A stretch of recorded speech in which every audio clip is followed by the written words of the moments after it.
Sometimes what God needs is your obedience.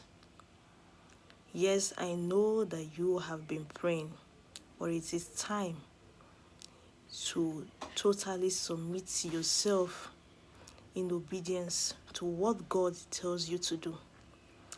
There are some things that do not really need prayers. All it needs is obedience to God. Don't get me wrong.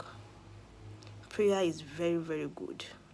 And there are types, as in there are some things that prayer is of different types, okay? Just like Jacob in the Bible, he needed divine intervention. He needed God to intervene, all right? And he encountered with an angel.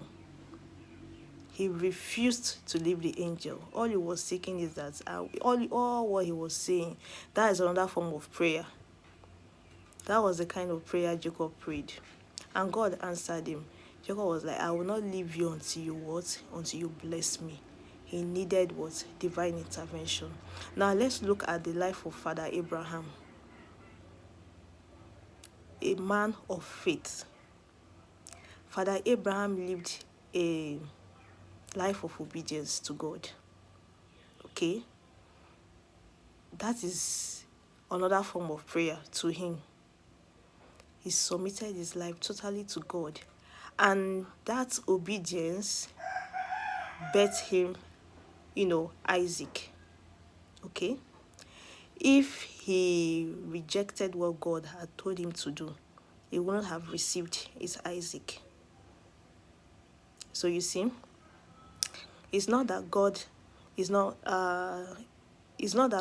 have solutions to all the prayers that you have been.